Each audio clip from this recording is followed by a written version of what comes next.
নবী টাকা পয়সা অভাব নাই, সন্তান অভাব নাই, শয়তানে গিয়া মাথা গরম। কিন্তু আইয়ুব আলাইহিস সালাম এমন ভাবে একটা সৃজন করলেন যেন একটা সেকেন্ড আমার ঘরে আল্লাহর জিকির ছাড়া যেন না যায়। শয়তানের মাথা গরম হয়ে গেল, এত ইবাদত আইয়ুব করবে এটা কেমন করা হয়? আল্লাহ গো, তোমার একটু সম্পদের মায়া করে তোমার ইবাদত করে, তোমার একটু সন্তানের মায়া করে তোমার ইবাদত করে। আল্লাহ কয় না, আইয়ুব যে ইবাদত করে একমাত্র আমার মহব্বত আর ধৈর্যের সাথে ইবাদত করে। বলে না না, ওই দেখ আমি পরীক্ষা করি, সব সম্পদ গুলা আগুনে জ্বালায় দিল। আইয়ুব নবী কাজী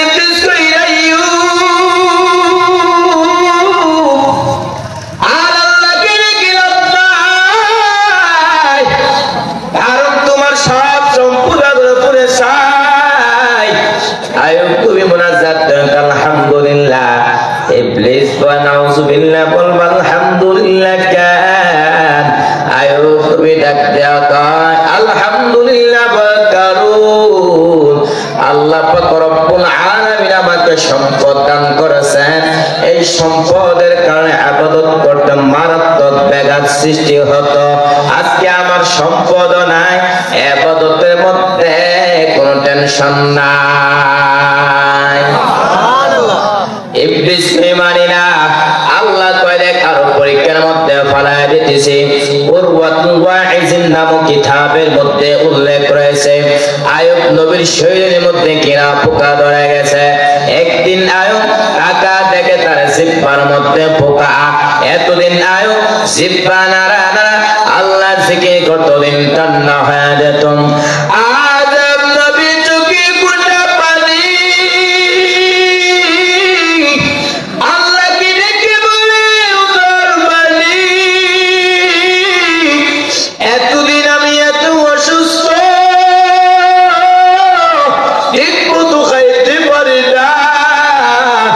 কিন্তু তোমাদের জিহ্বা দেয়া যখন তোমার নামে জিকির করে আমার কোঠার তৃষ্ণা মিটে যায়। আজকে আমার জিহ্বার মধ্যে পোকা, আমি কেমন স্মরণ করব মালিক? আইয়ুব নবী এইভাবে নিজে নিজে মুহাসাবা করতেছেন, আল্লাহর কাছে ধৈর্য পাহাড় কায়েম করতেছেন।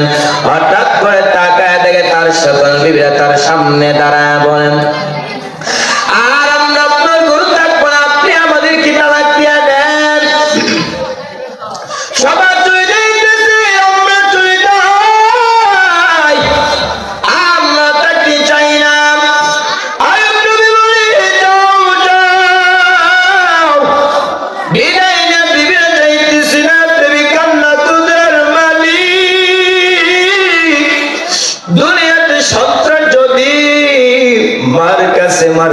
বাবার কাছে আশ্রয় নেই।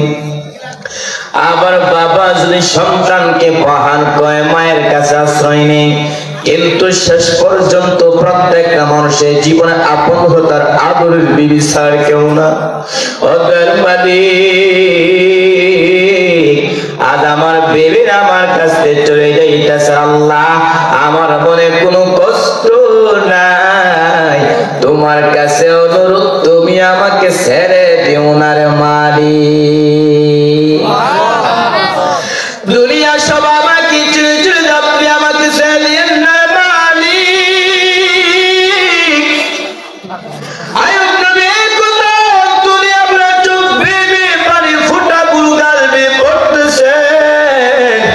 হঠাৎ করে তাকায় দে তার সকল বিবে তার সামনে দাঁড়ায় বলে, আর বলে উপায় গব্বর। আইয়ুব নবী বলে সবাই চলে গেছে, তুমি কেন যাও নাই কেন বেবি? রহমান আবু বিপাদ কান্না করে আর বলে উপায় গব্বর, আমার বাবা ইউসুফি কন্যাবি, কিন্তু আমার তো এবং কোনো আমল নাই। ওই যে হাসরের মাঠটা কেমন একটা পরিস্থিতি হবে, সূর্যনি গরমে সহ্য করা যায় না, আমার জমিনে গরমে দাঁড়ানো যায় না। মুসা নবী কাঁদবেন আর বলবেন আল্লাহ আমারে বাঁচাও। ঈসা নবী কাঁদবেন আর বলবেন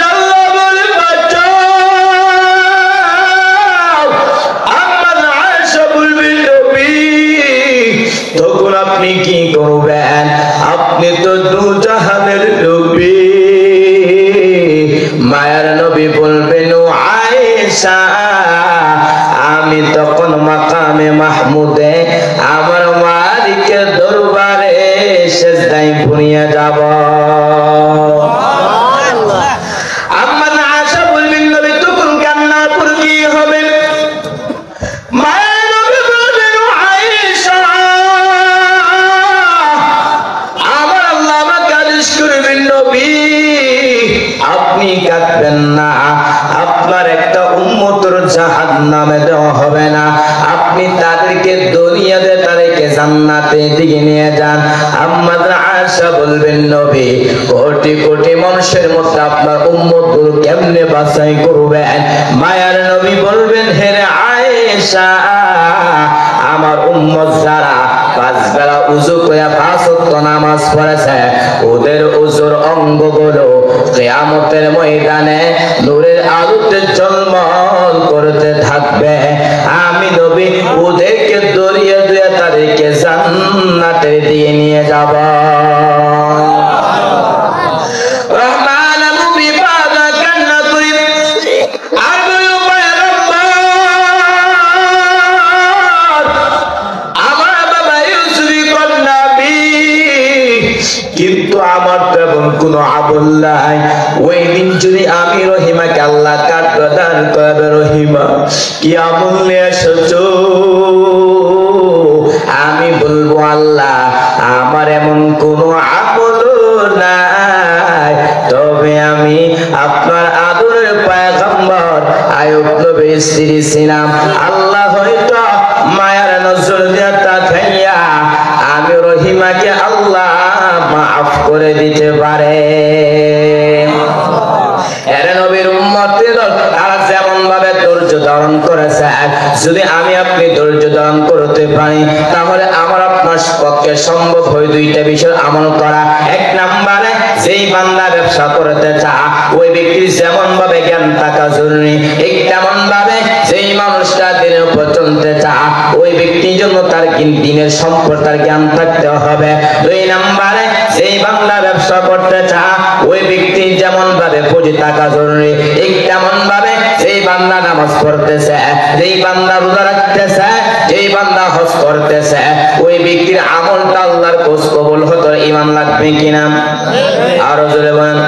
3 নম্বরে যেই বান্দা দুনিয়ার লাইনে ব্যবসা করতেছে তার চেষ্টা লাগবে কিনা? ঠিক তেমন ভাবে যেই মানুষটা নামাজ পড়তে চায়, যেই মানুষটা রোজা রাখতে চায় তার জন্য চেষ্টা লাগবে কিনা? আল্লাহ বলেন যারা চেষ্টা করবে আমি আল্লাহ ওই বান্দাকে অনেক রাস্তা দেখায় দেব। আল্লাহ তাআলা বলেন ওয়াল্লাযীনা জাহাদু ফীনা লানাহদিয়ান্নাহুম সুবুলানা ওয়া ইন্নাল্লাহা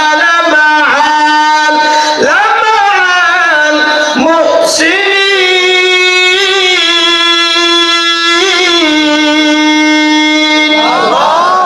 আল্লাহ বলেন যারা আমি আল্লাহকে পাওয়ার উদ্দেশ্যে চেষ্টা করবে আমি আল্লাহ ওই বান্দাকে অনেক রাস্তা দেখায় দিব। এর নবীর উম্মতেরা চেষ্টা তারা করেছে তারা আল্লাহ এবং তার রাসূলকে পেয়েছেন কিনা? আর জনে বলেন এর নবীর উম্মতেরা চেষ্টা করেছেন ইমাম সাদি রাহমাতুল্লাহি আলাইহি, চেষ্টা করেছেন ইমাম আযম আবু হানিফা, চেষ্টা করেছেন ইমাম মালিক রাহমাতুল্লাহি আলাইহি। তারা যেমন ভাবে চেষ্টা করেছেন যদি আমি আপনি চেষ্টা করতে পারি আল্লাহ এবং তার রাসূলকে পাইব কিনা? আর জোরে বলেন। এর নবীর উম্মতের দল ছোট্ট একটা ঘটনা বলতেছি ভালো করে শ্রবণ করেন। কেমন সেই ইমাম মালিক 70 বছর বান্দা মদিনার মধ্যে কাটায় একটা বড় জুতা পায়ে পরিধান করেন না। এর ইমাম মালিক 70টা বছর তুমি বান্দা মদিনার মধ্যে হাঁটো কিন্তু তুমি জুতা পায়ে পরিধান করো নাই কেন?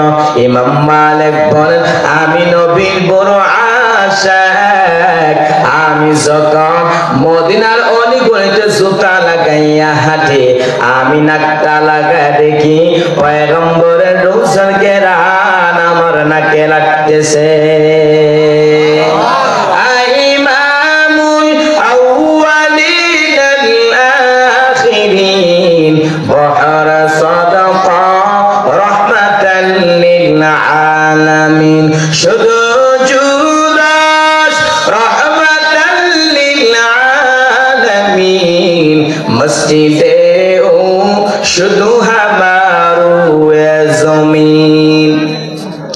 নাকি চলবে?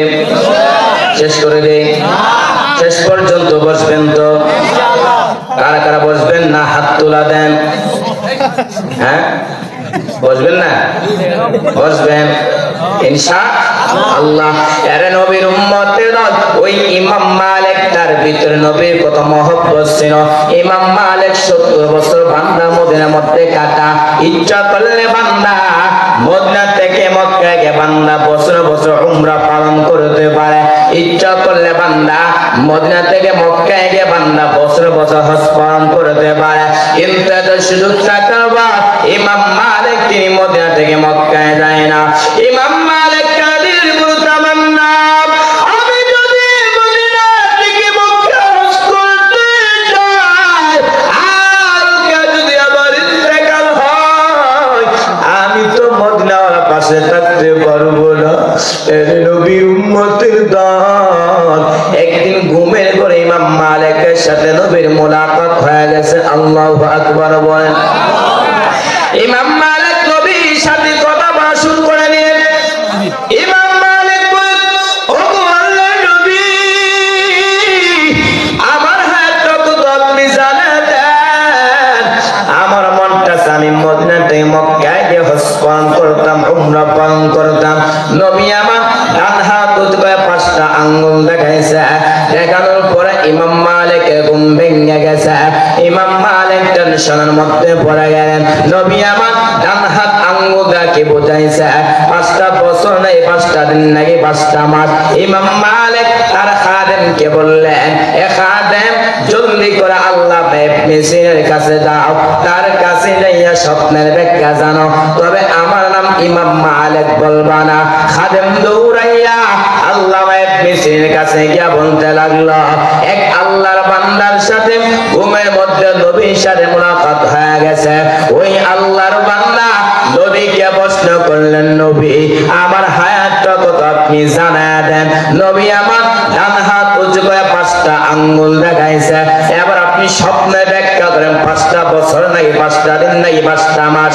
আল্লামা ইবনে সিরিন বলেন, যেই বান্দা স্বপ্ন দেখেছে তার নামটা বলতে হবে, কারণ ওই ব্যক্তির অনুযায়ী স্বপ্নের ব্যাখ্যা দেওয়া হবে। দেওয়ান বাগের মতো কোন বেঈমান যদি বলে আমার নবী ডাস্টবিনের মধ্যে পড়ে আছে, আমি বলবো ওই বেঈমানের ঈমান ডাস্টবিনে পড়ে আছে। আল্লামা ইবনে সিরিন বলেন, যেই বান্দা স্বপ্ন দেখেছে তার নামটা বলতে হবে, যে ব্যক্তির নামটা বলে স্বপ্নের ব্যাখ্যা দেওয়া হবে না। খাদেম দৌড়াইয়া ইমাম মালিকের কাছে গিয়া বলতে লাগলো, আসসালামু আলাইকুম শেখ, আপনার নাম না বলে স্বপ্নের ব্যাখ্যা দিবে না। ইমাম মালিক তার খাদেমকে বললেন, এ খাদেম জলদি করে আমার নামটা আল্লামা ইবনে সিরিনের কাছে বলে দাও। খাদেম দৌড়াইয়া আল্লামা ইবনে সিরিনকে বলতে লাগলো, এই স্বপ্নটা ইমাম মালিক দেখেছেন। আল্লামা ইবনে সিরিন বলেন, আমিও মনে মনে ভেবেছিলাম যে এই স্বপ্নটা ইমাম মালিক ছাড়া অন্য কেউ দেখতে পারে না। আল্লামা ইবনে সিরিন বলেন, নবী আমার 5টা আঙ্গুলে বুঝাইছেন 5টা বিষয় এমন আছে, যেই 5টা বিষয় সম্পর্কে আল্লাহ ছাড়া দুনিয়াতে কেউ জানে না। 1 নম্বরে একটা মানুষ আগামীকাল কি রুজি করবে, কি খাবে, কে জানে? আরো জোরে বলেন। 2 নম্বরে একটা মানুষ কখন কোথায় মারা যাবে, কে জানে? 3 নম্বরে আগামীকাল বৃষ্টি হবে নাকি হবে না, কে জানেন? 4 নম্বরে কিয়ামত কখন সংঘটিত হবে, কে জানেন? 5 নম্বরে মায়ের গর্ভে সন্তানটা ছেলে হবে নাকি মেয়ে হবে, কে জানেন? এর নবীর উম্মতির ওই স্বপ্নের ব্যাখ্যা জানার পর ইমাম মালিক তিনি মদিনা থেকে মক্কা যায় না। ইমাম মালিক কাদের তামান্না, আমি যদি মদিনা থেকে মক্কা হজ করতে যাই, আর যদি আবার ইন্তেকাল হয়, আমি তো মদিনার পাশে থাকতে পারবো না। এর নবীর উম্মতের দল তারা যেমন ভাবে নবীকে মহব্বত করেছেন, নবীও কি তাদের প্রতি কি কোনো কম মহব্বত ছিল নাকি? আরো জোরে বলেন। এর নবীর উম্মতের দল আম্মা আসা বলেন, এরা সাহাবায়ে কেরাম, আমি এবং রাসূল বিছানার মধ্যে শোয়ার পরে হঠাৎ করে দেখতে পাইলাম নবী আমার পাশে নাই। নবীকে হাঁটতে হাঁটতে গিয়ে দেখলাম নবী আমার জান্নাতুল বাকির মধ্যে যাইয়া উম্মতের মাগফিরাত কামনা করতেছেন। আর আল্লাহ কি বলতেছেন, ইন তুআযিবুম ফাইন্নাহুম ইবাদুক ওয়া ইন তাগফির লাহুম ফাইন্নাকা আনতাল আজিজুল হাকীম।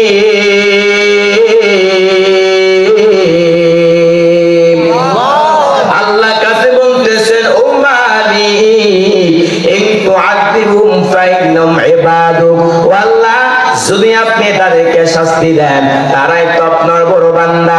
ওয়া ইন তাগফির লাহুম, যদি আপনি তাদেরকে ক্ষমা করে দেন আপনি তো হচ্ছে প্রজ্ঞাবান পরাক্রমশালী।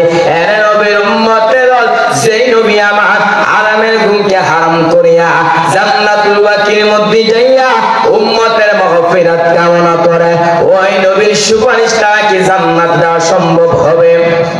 আর জোরে বলেন, আল্লাহ নবীর উম্মতেরা ওই আজিজ সাহারা কুরআন হাদিসের চলো যখন যাহা চাই মনে, নবী বিনে কে ধরবে ফুল সিরাত মিজানে, নবী বিনে কে ধরবে ফুল সিরাত মিজানে। এমন দিন নবী আমার পিতা মাতা রয়েছে তাহার, তার উপরেও কত মারা মারল তাকে দুশ্মনে, নবী বিনে কে ধরবে ফুল সিরাত মিজানে, নবী বিনে কে ধরবে ফুল সিরাত মিজানে। এর নবীর উম্মতের দল, যেই নবী আমার আরামের ঘুমকে হারাম করিয়া জান্নাতুল বাকির মধ্যে যাইয়া উম্মতের মাগফিরাত কামনা করে, ওই নবীর সুপারিশটা কি জান্নাত দেওয়া সম্ভব হবে? আর জোরে বলেন, এর নবীর উম্মতের দল, ওই যে 3 নাম্বার বলেছিলাম, দুনিয়ার লাইনে ব্যবসা করতে চান, আপনার জন্য যেমন ভাবে চেষ্টা থাকা জরুরি, ঠিক তেমন ভাবে আপনি দিনের উপর চলতে চান, আপনার জন্য চেষ্টা লাগবে কিনা? আর জোরে বলেন, এর নবীর উম্মতের দল, ওই 3টা বিষয় পড়া শেষ করব। আল্লাহ বলেন, ইয়া আইয়ুহাল্লাযীনা আমানু, হে ঈমানওয়ালারা, হাল আদুল্লুকুম আলা তিজারা, আমি আল্লাহকে তোমাদেরকে এমন একটা ব্যবসার প্রতি ইশারা করব যেই ব্যবসার মাধ্যমে তোমরা আমার আযাব থেকে মুক্তি পাইবা। তো ব্যবসাটা কি? তুমিনুনা বিল্লাহি ওয়া রাসূলি, 1 নাম্বার আল্লাহকে বিশ্বাস করবা, 2 নাম্বার রাসূলকে বিশ্বাস করবা। এর নবীর উম্মতের সাহাবায়ে কেরাম তারা নবীকে কেমন মহব্বত করেছেন, তারা নবীর জন্য কত পাগল ছিল। ছোট্ট একটা ঘটনা শুনেন, নবী আমার কর্মী শীতের মধ্যে হুজরা শরীফ থেকে বের হয়েছেন, হঠাৎ করে দেখতেছেন একজন সাহাবী নবীজির কামরার সামনে দাঁড়াইয়া শীতের মধ্যে ধর ধর করে কাঁপতেছে, সামান্য একটু কাপড় দিয়ে আমার জাস্তানটা ডাইকা পুরো শরীরটাই ফাঁকা। নবী বললেন, কে তুমি? এত শীতের মধ্যে কেন তুমি দাঁড়িয়ে আছো? ওই সাহাবী ডাক দেওয়ার পয়গম্বর, ইসলাম গ্রহণ করার পূর্বে আমার নামটা ছিল আব্দুল উজ্জা। ও পয়গম্বর, ইসলাম গ্রহণ করার পর আমার নামটা রেখে দিয়েছে আব্দুল্লাহ, আমি হলাম সেই আব্দুল্লাহ। নবী বললেন, আমার আব্দুল্লাহর বাপ চাচাতো ধনী সকাল বেলা একটা কাপড় পরিধান করে, বিকাল আর একটা কাপড় পরিধান করে, কিন্তু এখন তো দেখা যাচ্ছে আমার আব্দুল্লাহর গায়ে একটা কাপড় নাই, শুধু একটা কাপড়ের টুকরা দিয়ে আমার জাস্তানটা ডাইকা শীতের মধ্যে দরদর করে কাঁপতেছে। তার কারণটা কি? নবী ওই সাহাবী কি বলেন, ওই সাহাবী তুমি ভয় কান্না করে আর বলবো, আমি কেন আপনার দরবারে আসা যাওয়া করি নবী? ও পয়গম্বর, আমার চাচা বলেছে আব্দুল্লাহ মুহাম্মাদের দরবারে ছাড়তে হবে না, তুমি আমার দরবারে ছাড়তে হবে। আমি বললাম এর চাচা যান, আমি সব ছাড়তে পারি, কিন্তু মায়ার নবী দরবার ছাড়তে পারবো না।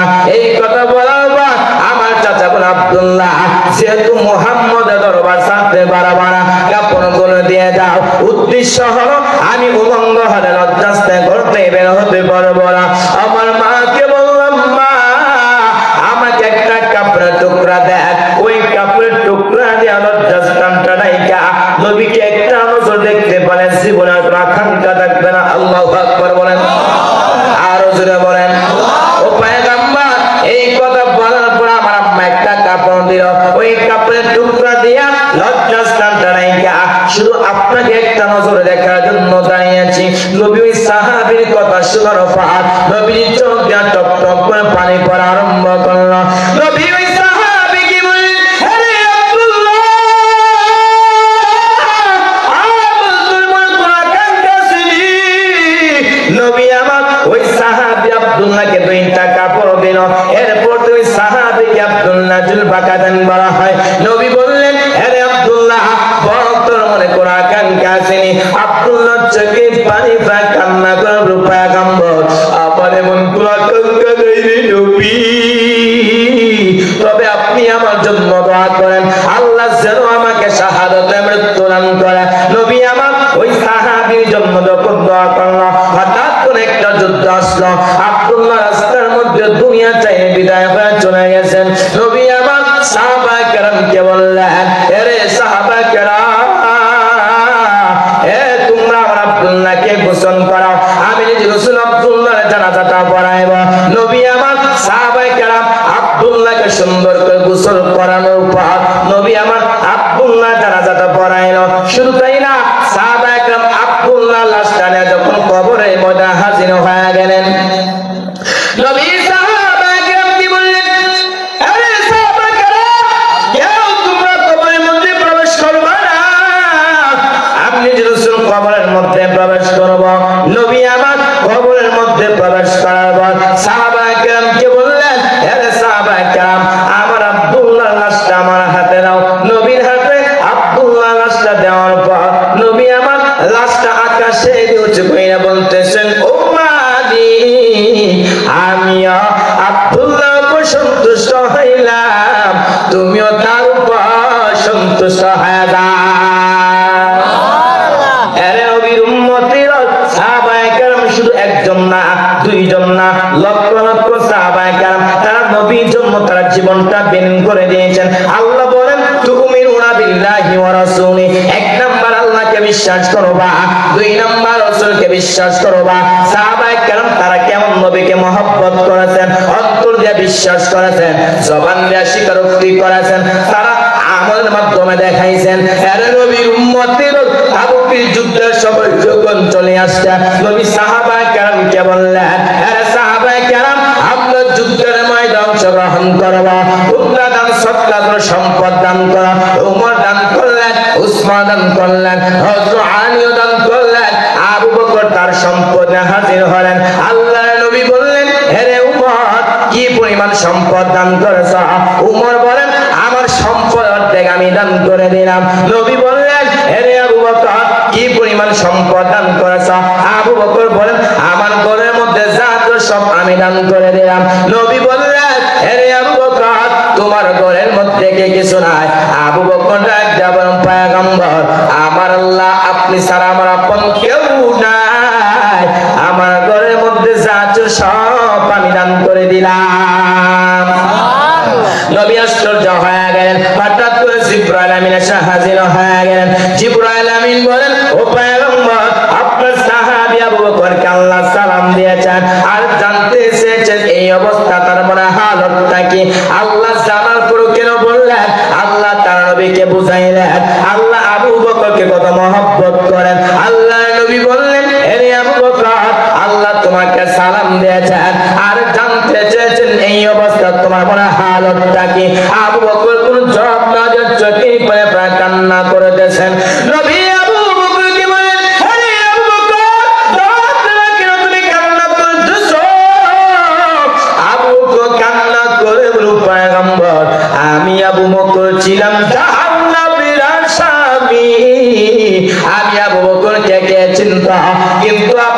যোগ্যতা আসার কারণে আল্লাহ আমাকে এত সম্মান দান করেছেন, যার বদৌলতে আমি আবু বকরকে আল্লাহ সালাম পাঠাইছেন। মরণের চিঠি যখন আসবে আমার, কালেমার তানকিন প্রিয় বারে বার, প্রাণ ভরে দেখিব চেহারা তোমায়, দেখে নাও রওজা তোমায়। রাসূলুল্লাহ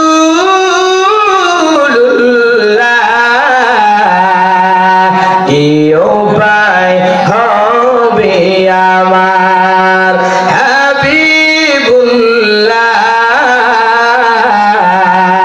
কি উপায় হবে আমার। আল্লাহু আকবার বলেন, আর জোরে বলেন। ও মদিনার পথের ধুলি মাগতাম আমি ফেলে সুরমা বলি, ফিরে পেত নয়ন নূরের আধার, ডেকে নাও রওজা তোমায়। রাসূলুল্লাহ কি উপায় হবে আমার, হাবিবুল্লাহ কি উপায় হবে আমার। এর নবীর উম্মতের সাহাবায়ে কেরাম তারা নবীকে কত মহব্বত করেছেন, যদি আমি আপনি মহব্বত করতে পারি, আমলের মাধ্যমে দেখাতে পারি, ঈমানের মাধ্যমে প্রকাশ করতে পারি, জবান দিয়ে স্বীকারোক্তি করতে পারি, আল্লাহ জাহান্নাম থেকে মুক্তি দিবে কিনা? আর জোরে বলেন। এর নবীর উম্মতের আমরা তো সাহাবায়ে কেরামের উত্তরসূরি, সাহাবায়ে কেরাম তারা নবীর প্রতি কত মহব্বত ছিল। আমার আপনার ভিতরে কি নবীর কি কোনো কম মহব্বত আছে নাকি? আর জোরে বলেন। এর নবীর উম্মতের আমরা নবীকে মহব্বত করে, যেই নবী আমার জান্নাতুল বাকির মধ্যে যাইয়া উম্মতের মাগফিরাত কামনা করবে, ওই নবীর সুপারিশ ছাড়া জান্নাত যাওয়া সম্ভব হবে না। শুধু তাই না, আমার পয়গম্বর আল্লাহকে বলবেন, উম্মতি আমার একটা উম্মত জাহান্নামে গেলে আমি মুহাম্মদ আপনার তুমি জান্নাতে যাব না। আল্লাহ বলেন, ও পয়গম্বর ওয়ালা সাউফা ইউতিকা রাব্বুকা ফাতারদা, ও নবী আমি আপনাকে বেজার করব না।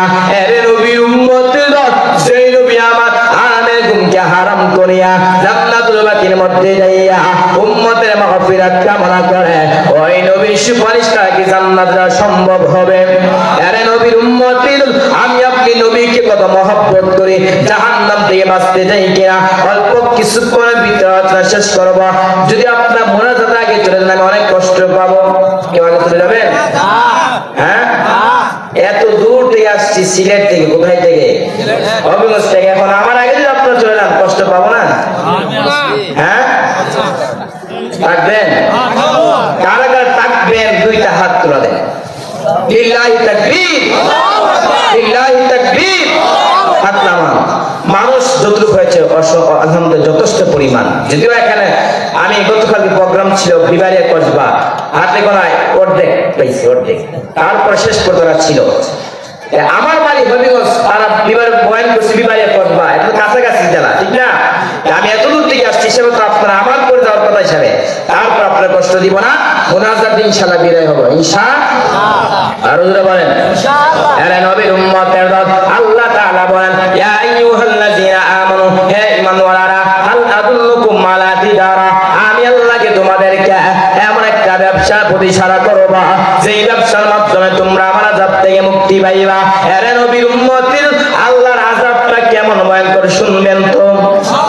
হ্যাঁ, শুনবেন। 5 মিনিট পরে বলতেছি। এর নবীর উম্মতের সাহাবায়ে কেরাম তারা নবীর প্রতি কত মহব্বত ছিল, তারা নিজের চাইতে নবীকে মহব্বত করেছেন, তারা সম্পদের প্রতি তারা নজর করে নাই। অর্থাৎ আমি কয়েকটা বান্দা দেখতে চাই যারা এই মাহফিলের জন্য 2000 করে টাকা দান করবেন, নগদ 2 টাকা নগদ দান করবেন, বাকি করলে বাকি। যারা আমি আবু বকর উত্তরসূরি, আমি ওমর উত্তরসূরি, কোন আল্লাহর বান্দা আছে কি 2000 টাকা দান করবেন, লিখবেন নগদ না বাকি?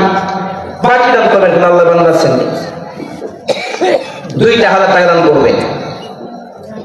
হ্যাঁ, আগে হুজুর কালেকশন করতে পারে নাই, দীর্ঘক্ষণ হয়ে গেছে বিদায় তাকে এলান করে হুজুর আপনি আবার ইস্তেমা শেষ করেন, আমরা যে প্রধান বক্তা আছে দূর থেকে আসতে অনেক মহব্বত করে দান করবে ইনশাআল্লাহ। অতএব কিছুক্ষণ পরে জাহান্নামের কথা বলবো, কয়েকটা বান্দা দেখতে চাই, হাতে কোনো 10টা লোক দেখতে চাই যারা 2000 করে টাকা দান করবেন। আমি 5000 চাই নাই, এখানে যারা আছে ইনশাআল্লাহ সবাইকে শরীক রাখবো ইনশাআল্লাহ, নো টেনশন। নো টেনশন আছে? এখানে কজন আছে? 1 2 3 5 জন আছে, বাকি 5 জন হাতে দেখতে চাই। কোন আল্লাহর বান্দা আছেন 1 নাম্বার দেখতে চাই, 2000 দান করবেন। একদিন 2 দিন 3 দিন 5 দিন করে দান করেন। কোন আল্লাহর বান্দা আছেননি 2000 দান করেন মাদ্রাসার জন্য? হ্যাঁ, 5 জন লোক মাত্র, বাকি স্টেজ সবার নাম দিয়ে ইনশাআল্লাহ।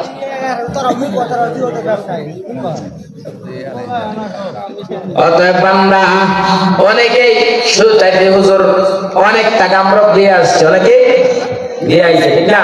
অতএব আমি 2000 বাদ দিলাম, 1000 বাদ দিলাম। আমি কয়েকটা বান্দা দেখতে চাই যাদের কাছে 500 টাকা অথবা 200 টাকা আছে, আমার হাতে একটু মুসাফা করে এই মাদ্রাসা দান করবেন। কোন আল্লাহর বান্দা আছেননি? আমার হাতে দান করবেন। আরে আপনার আব্বা আম্মা ছিল, যে আব্বা আম্মার খাতিরে আপনি দুনিয়ার মধ্যে আসতে পেরেছেন, আপনার কাছে 1 টাকাও থাকে 2 টাকাও থাকে, এই টাকা দিয়ে যদি আপনি দান সদকা শরীক হতে পারেন, আপনার এই দান সদকা নাজাতে জিরা হতে পারে। অতএব বান্দা আমার কাছে দেখতে চাই, এরে আশিক বান্দা, এরে পাগল বান্দা, আমার হাতে মুসাফা করে আব্বা আম্মার জন্য মাদ্রাসা দান করবেন। কয়েকটা বান্দা দেখতে সবাই দেখতে চায়, মাশাআল্লাহ। আল্লাহ তোমার বান্দা আমার হাতে মুসাফা করে 500 দান করতেছে, আরেকজন বান্দা 500 দান করেছে, আল্লাহ তাআলা দান তো কবুল মঞ্জুর ফরমাও। আমি সবাইকে দেখতে চাই যারা দান করে 500 করে, মাশাআল্লাহ, আর দান করতেছেন। আল্লাহর বান্দা প্রেমিক দেখতে চাই। নবী আবু বকরকে বললেন, আরে আবু বকর, ছোট বোনের জন্য মহব্বত দেখছেন, তার আব্বা আম্মা তো মহব্বত আছে, ছোট বোনের মহব্বত নিয়ে দান করেছে। আমি দেখতে চাই যারা ছোট বোন ভাই হোক বোন হোক সবার জন্য মহব্বত নিয়ে দান করুন 500 টাকা। কোন আল্লাহর বান্দা আসেননি? নবী আবু বকর